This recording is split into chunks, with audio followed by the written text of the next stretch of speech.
Hi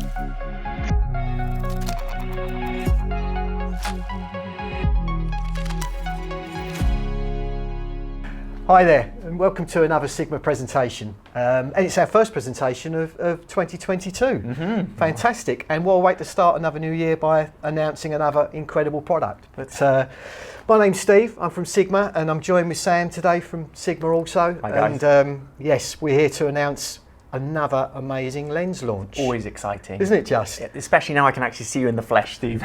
Well, I know, thank you. Yes, it's always a pleasure seeing you in the flesh too. We've done so many of these last year where it was on the laptop. Bit disjointed, isn't it?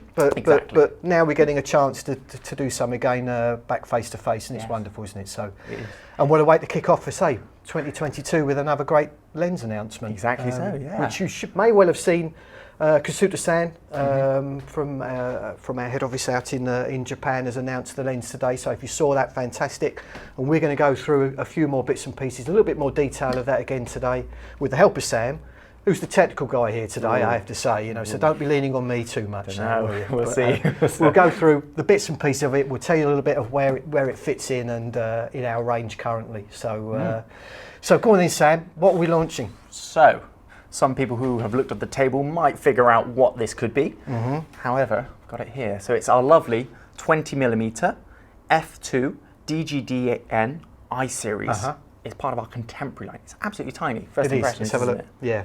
No, it is. It's what we found, and again, we're going to go into a little bit of detail, I think, of the range of what we kind of categorise as our I series compact, incredibly well made lenses for full frame mirrorless products.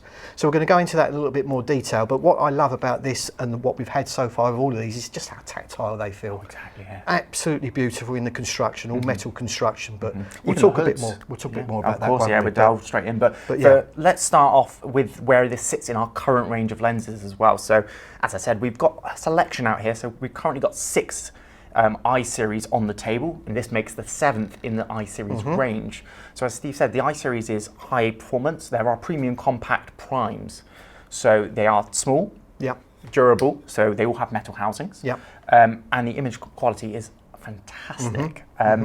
The nice thing about them, we've made them so small, but we've reduced the aperture ever so slightly to compensate for that as well. So this is an f2. Yes, the f2. Now, with the I series, there is obviously some different focal lengths, all primes, but different focal lengths and some slightly different apertures as well. Exactly. But I think the beauty of this is this makes a 4th.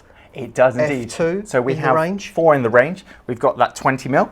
We do a 24mm f2, a 35, and the 65 f2 as well, which is a lovely combination of lenses, which I mean, they're absolutely tiny. I mean, you can fit all of them into a little bag, can't you, when you're walking out? Yeah, without a doubt. Yeah, and again, they're lightweight, but as I said at the start of this, they're incredibly well made with this metal construction, even down to the lens hoods themselves, aren't they? Which are also metal as well and beautifully engineered, which just, as I say, I find them so tactile. They're beautiful little products. So we got what would make a fabulous little kit bag on its own, wouldn't it? Just the 4 F2s. So we do the 4 F2s, and then the other ones, as we mentioned, we do a 24 3.5, which is slightly smaller than the F2 version. And then we do. I've got the original 45 here, which was launched when we launched the FP, which we will touch on again probably in this presentation. 2.8 with that one. F2.8, and then the more recently launched was the little tiny 90mm, which I absolutely adore. I mean, that hood is quite big on it, so let's take it off and show you how tiny it actually is. It is just so cute. F2.8, 90mm, absolutely stunning again. And again, that completes a range outside of the F2s, but again, it gives you another fantastic option. Exactly. Such a small little lens, that 90mm. Lovely.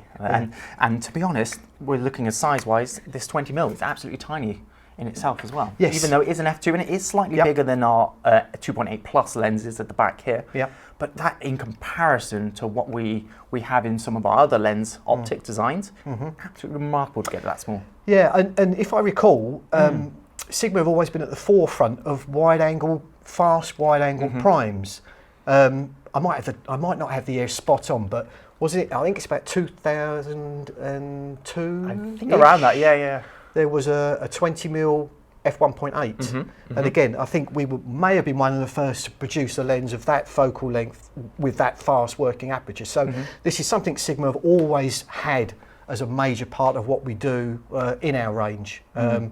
And I think, again, we can compare this perhaps to another 20 mil that we already have in our range. It's our current one. So let me move some of these out the way. Just to show how this technology has changed from some other technologies that we still have, obviously. So everyone loves our Art Series range. Yeah. So these are made, these are DG HSM lenses. So these are made for full frame DSLRs, and now we've also got them for mirrorless systems as well. However, instantly you can see big in terms of weight, well, physical size, and the weight as well. But this is completely different. I know. Yeah, we're actually holding them in two hands. Yeah. So 20 mm f1.4 DG HSM. So faster, slightly faster. Yep. Fractionally faster. As we said, you could basically pick up two of these little lenses and fit it into the same size bag as your 20 mm. It's a great form factor, isn't it? Which, of course, definitely a lot of the modern mirrorless cameras, their form factors tend to be slightly smaller in many cases. So again, it falls into that. It makes the whole carrying of the kit bag convenient. It's all about weight. And if the weight and the convenience is there, then you're more likely to take the product out with you. You're more likely to get that shot that you're really looking for. So that's where that advantage comes in. But remarkably as well, from a technology point of view, when you talk about elements in both of these lenses, they're incredibly similar in the amount of elements, even though the size difference is remarkable. So we're looking at this, the new 20 mm f2 has 13 elements, and then we've got the 20 mm only has 15. So just two more elements, but a massive difference in size. Yeah, and the nice thing I've seen as well is that this one obviously has a bulbous front element, and this one doesn't, so you can actually pop filters onto this as well, which was very difficult or a little bit trickier to do with one which actually doesn't have a filter thread.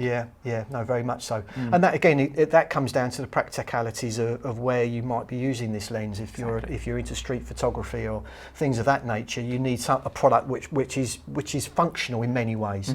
So you can put those different filters on and bits and pieces of that nature, and it's that small, lightweight product, as I say, that is easy to take around. But both have a place, of course, without a doubt. As we said before, as you mentioned, the Art Series, incredible products. The 1.4 aperture is absolutely phenomenal. Absolutely outstanding.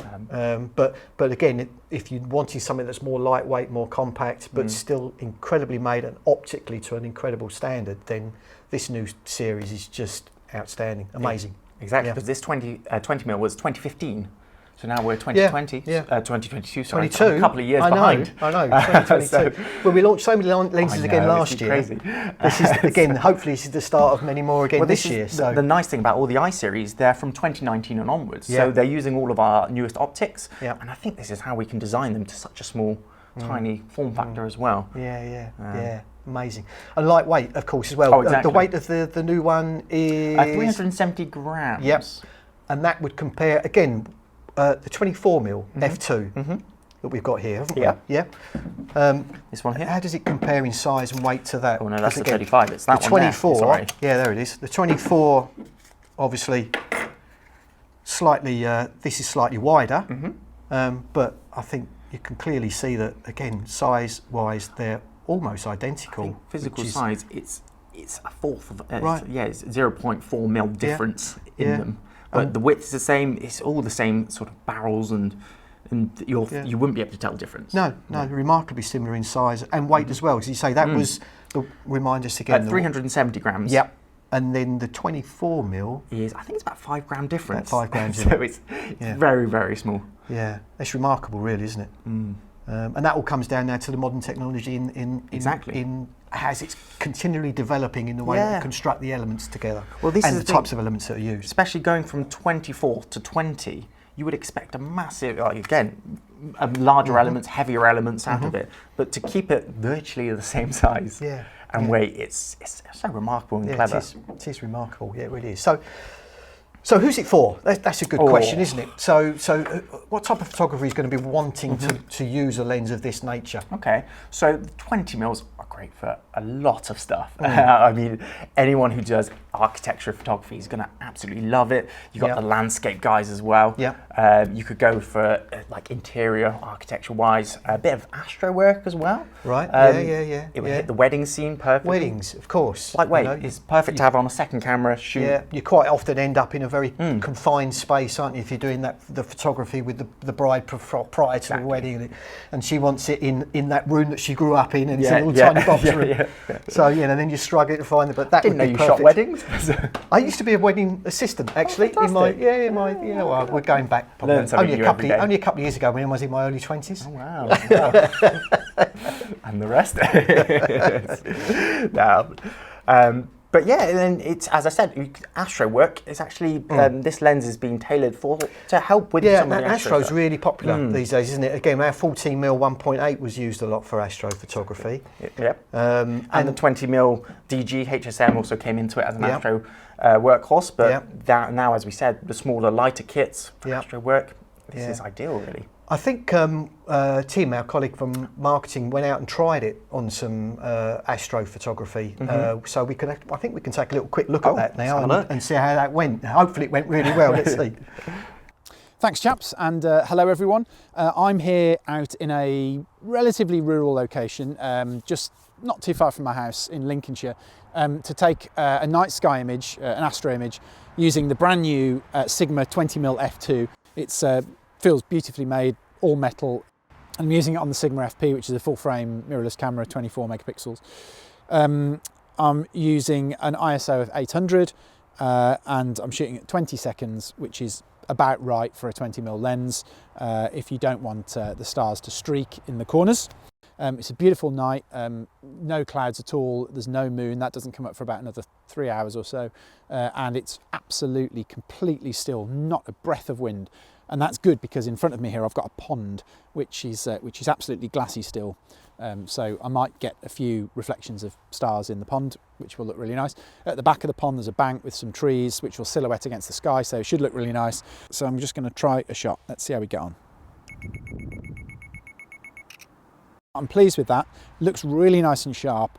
But I'm just going to go in and have a quick look at the stars and just see what they're like in the corners, because what I'm really looking for here is corner softness, of which I don't see any there at all. They're still nice and sharp. And I'm also looking for an optical issue called sagittal coma flare.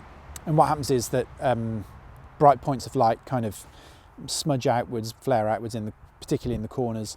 But as you can see on the 20mm f2, that there isn't any to speak of at all, which is fantastic. I'm really pleased with that. Yeah, great performance. So yeah, so far I'm super impressed with this lens. Seems absolutely brilliant for astro, and it's super small and light, so really easy to carry around. And I can't wait to take some more shots with it. Back to you in the studio. Oh wow, I must admit, that was excellent, wasn't it? And it was great to see the lens being used in a purpose that it's kind of designed for as well. So astrophotography, as we said, it's a fascinating thing, and it was nice for me to see. That is Tim, isn't it? That's our marketing manager. Ah, yes. Brilliant. It was lovely to see him. We don't see him very often, do we? I knew he existed. He's everywhere. I knew he existed. I've never quite seen him, but no, he did a fabulous job, and it looked really cold out there as well. I'm glad to be in this room, in the nice studio. Yeah, it's lovely and warm in here, isn't it? No, brilliant. So that's a fabulous example again of the type of photography you can do with this product. But yeah, so astrophotography we spoke about, obviously. General landscape photography, yeah, definitely. Street photography, one of my passions. I love to. Oh, I know. You're Central London, you see. Yeah, you get all the good ones. I do get a chance to do a little bit of that occasionally, and that's fantastic. Weddings. Because as I say, with this product itself, the fact that the lens is detachable, you haven't got the large curved front element, then you have got the option to put your standard filters on there and things of that nature as well. So yeah, from that point of view, very practical. 62 filter thread as well. 62. So very small. So you can either use larger filters and step them down if you're original using 77 mils, or you could just buy a nice little small one to go on top. But we're talking about some of the accessories you kind of get with it, or you can add on to it. Filters are obviously one of them. Another thing which I'm a big fan of is our magnetic lens cap. Oh, I know. It was a feature launched on the I series, wasn't it? Yeah. So this is our beautiful, very simplistic magnetic lens cap. So for a lot of people, you're used to your clip cap, goes on the front, clip it in, Now I'm right in thinking you get that with the lens. You do, yeah. as well. Don't worry, you get So two caps. You get the with option this. of either. However, this is a new design. Pop it on, Beautiful. and it sticks. It's so simple, So easy. isn't it? But just again, it's just a fabulous tactile feature of the way these products are constructed, and yeah, a really convenient thing. And there is the option if you want to keep that safe. Yes, there is. So I like to put it on my belt, but you can also put it on your camera bag as well. It's a magnetic cap holder as well. So you just simply pop that on. Brilliant. Perfect, because you're only ever going to have one cap off at one time. Yeah. I mean, if you're a wedding guy, you might have two of these just to be safe. Why not? Yeah, exactly. But this cap holder will basically fit all of them which have the magnetic caps, which... And as I say, as we said, it's an option. Exactly. It comes with both in the box, so you choose which one you prefer to use. But I do love this. It's just a fabulous little idea. Such a great idea. Yeah, exactly. And it takes advantage of the metal housing as well within the lenses. So other features of the lens itself, pretty standard features, but obviously it has these. A lot of lenses these days don't have an aperture ring. I would see that a lot of lenses that are coming out, and that's obviously a feature on this lens and a major feature of the I series. It gives you the option, yeah. So we have the aperture ring where you can go from f2 to 22. Yep. Or we have what is A on the aperture ring, so you can pop it into A and you can still control it through your camera. Yep. Like you would with any of our other DG HSM lenses. Yeah, so exactly. Gives you the option. Again, but it is something which is sadly lacking on many lenses that come out these days. And also you have the standard autofocus or manual focus switch, of course. And again, the beauty of the construction of these lenses in the focusing. So if you are using it as a manual focus lens, you have the feel of what would be an original manual focus lens, not an autofocus lens being used as a manual focus lens. But it takes advantage of the new stepping motor, which is ultra quiet. So for you video guys out there, if you're shooting that wedding, for example, you're not right next to the bride whirring away, it would be absolutely perfect. And the stepping motor takes advantage of any new AF system out there. Yeah, okay. So fully compatible. Yeah, so the compatibility of this lens is E and L mount. Same with all our range now, so you can put them on a Sony camera, Leica camera, Panasonic, or a Sigma camera. Great.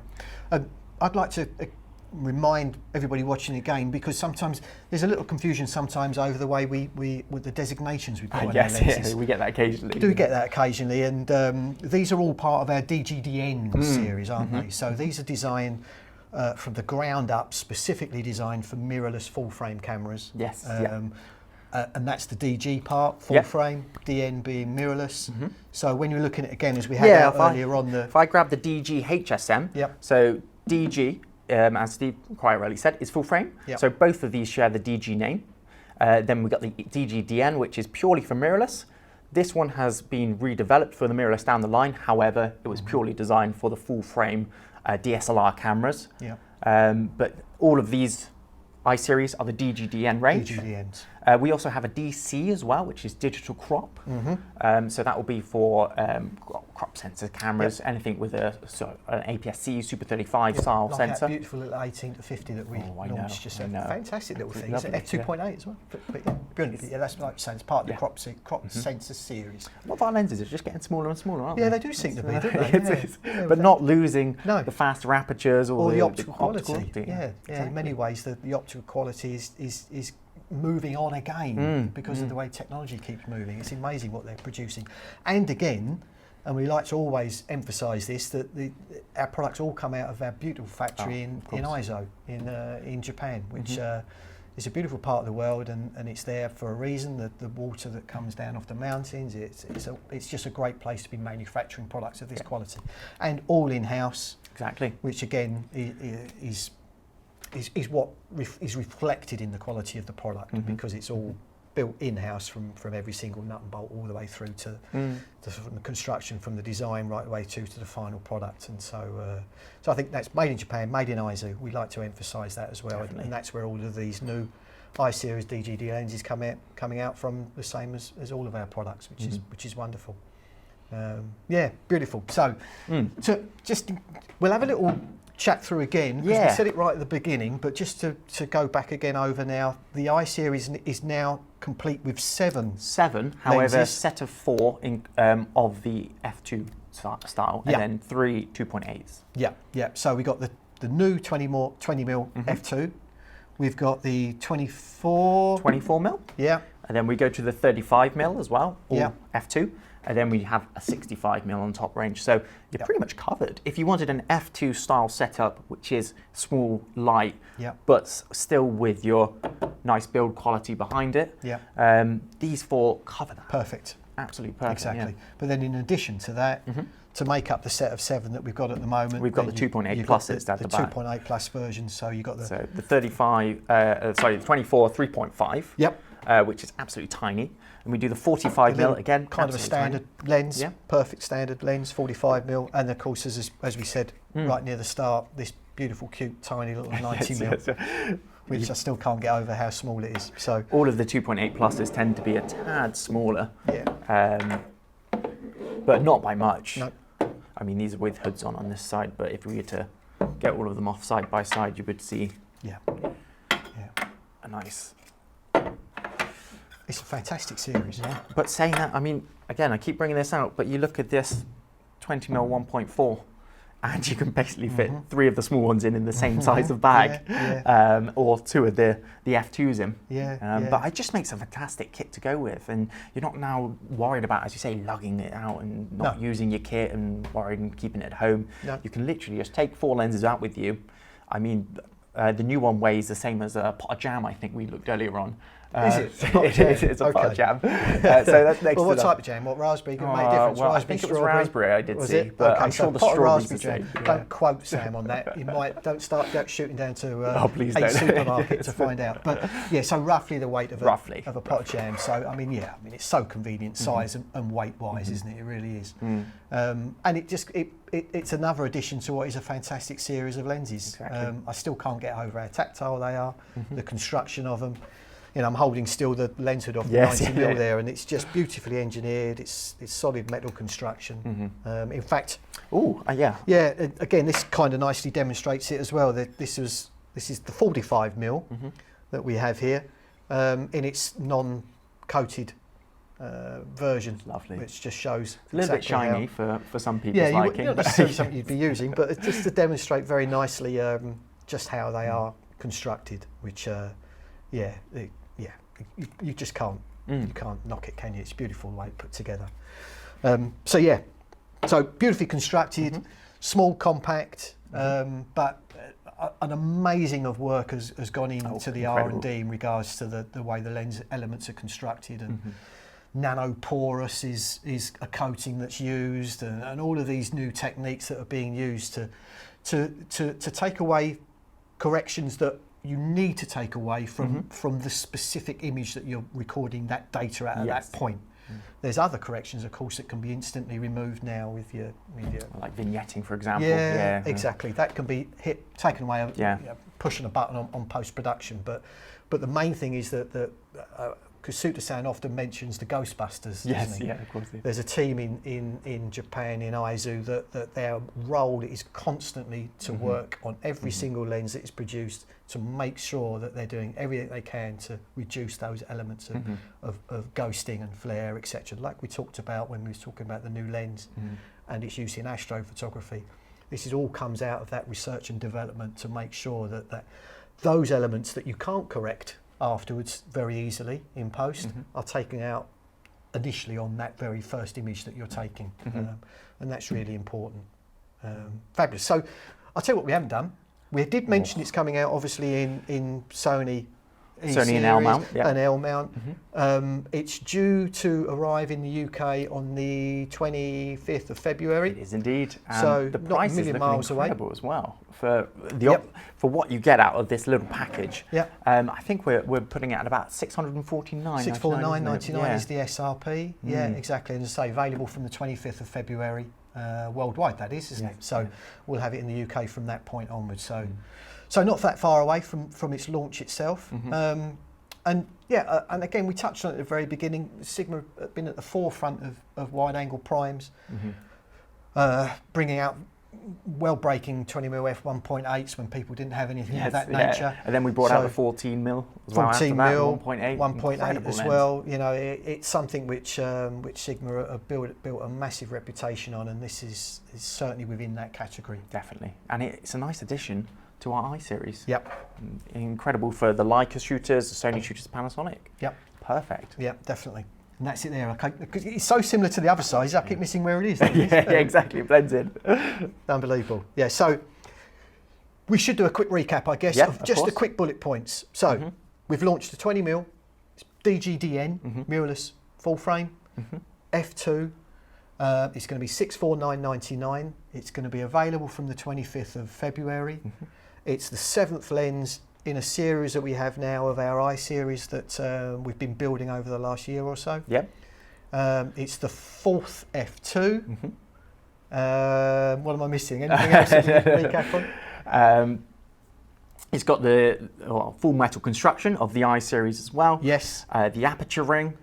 Aperture ring's always built in on the I Magnetic cap series. as well. Magnetic cap. Yeah. It's one of the those coatings, the nanoporous coating we spoke about. You can now add filters to it as well. It's not like the original 20mm. Yep. Yep. I think it's just a fantastic, really small, compact lens. Really, a really useful addition to anybody's kit bag, isn't it? So you're taking it out tonight for Astro work, are you? Yeah, as long as it's not too cold. Not like Tim. Tim who? Oh, exactly. Brilliant. Thanks a lot, Sam. It's been an absolute pleasure. And well, this is the first of 2022. Our first lens launched in 2022. Hopefully more to come. I'm sure we'll be standing here again, or somebody else from Sigma maybe as well. We like everybody to get a chance to demonstrate the new product. So I'm sure we'll be doing this again with a new product around the corner very soon again. So thanks for joining us. Fantastic talking about this, and enjoy 2022.